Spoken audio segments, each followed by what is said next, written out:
Hello, ഹമിൻസ് cooking വേൾഡിലേക്ക് എല്ലാവർക്കും സ്വാഗതം.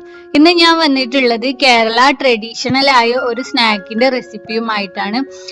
ചിലപ്പോൾ ഇത് പലർക്കും അറിയാവുന്ന സ്നാക്സ് ആയിരിക്കില്ല. ഇത് പണ്ട് കാലത്തൊക്കെ ഉപയോഗിച്ചിരുന്ന ഒരു സ്നാക്കാണ്. നല്ല ക്രിസ്പി ആയിട്ട് കറുമുറ തിന്നാനും പറ്റിയ ഒരു സ്നാക്കാണ് കേട്ടോ. വളരെ എളുപ്പമാണ് ഇത് ഉണ്ടാക്കിയെടുക്കാൻ. ഇത് ഒരു പ്രാവശ്യം ഉണ്ടാക്കി വെച്ചാൽ ഒരു മാസത്തോളം ഇത് കേടുവരാതിരിക്കും. അതാണ് ഇതിന്റെ ഒരു പ്രത്യേകത. അപ്പോൾ ഈ വീഡിയോ എല്ലാവരും കണ്ടു നോക്കുക. എന്നിട്ട് നിങ്ങൾക്ക് ഇഷ്ടപ്പെട്ട് കഴിഞ്ഞാൽ ലൈക്ക് ചെയ്യാനും ഷെയർ ചെയ്യാനും മറക്കരുത്. അതുപോലെ ട്രൈ ചെയ്ത് നോക്കിയവരുണ്ടെങ്കിൽ നിങ്ങളുടെ അഭിപ്രായങ്ങളൊക്കെ ഒന്ന് കമന്റ് ചെയ്യാട്ടോ. പിന്നെ നിങ്ങൾക്ക് ഈ ചാനൽ ഇഷ്ടപ്പെട്ടിട്ടുണ്ടെങ്കിൽ വീഡിയോക്ക് താഴെ കാണുന്ന റെഡ് കളറിലുള്ള സബ്സ്ക്രൈബ് എഴുതിയ ബട്ടൺ ഒന്ന് പ്രസ് ചെയ്യുക. അപ്പതേ ഇങ്ങനെ ഒരു ബെല്ലൈക്കൺ വരും, അതും കൂടെ പ്രസ് ചെയ്യുക.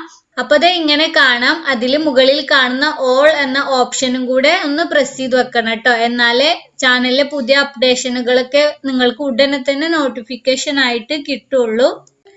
അപ്പൊ നമുക്ക് വീഡിയോ നോക്കാം.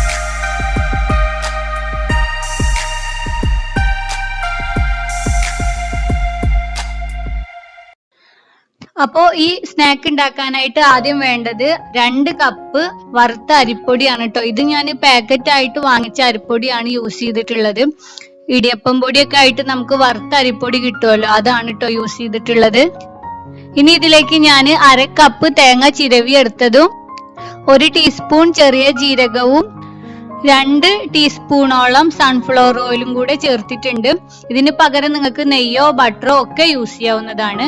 പിന്നെ ഇതിലേക്ക് ആവശ്യത്തിന് ഉപ്പും കൂടെ ഇട്ടിട്ട് നല്ല പോലെ ഒന്ന് മിക്സ് ചെയ്തെടുക്കുക.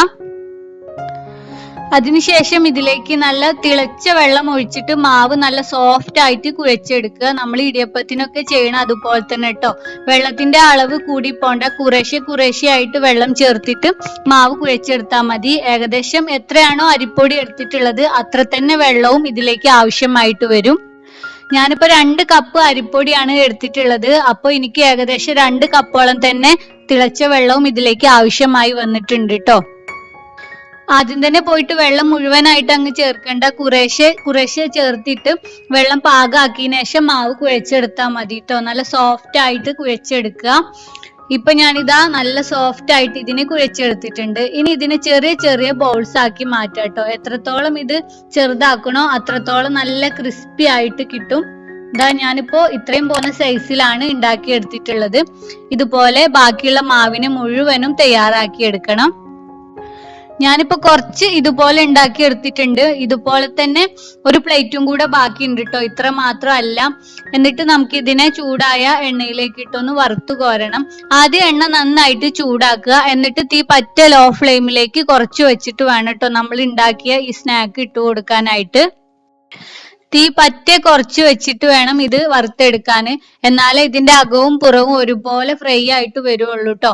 അപ്പൊ അത് ശ്രദ്ധിക്കുക.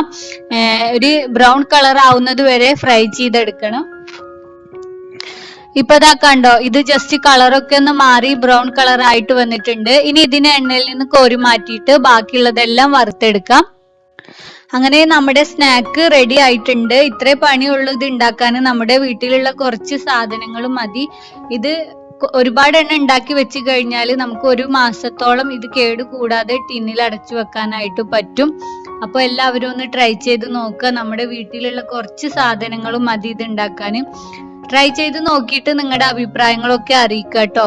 ഈ വീഡിയോ പിന്നെ നിങ്ങൾക്ക് ഇഷ്ടപ്പെട്ടിട്ടുണ്ടെങ്കിൽ ലൈക്ക് ചെയ്യാനും ഷെയർ ചെയ്യാനും മറക്കരുത്.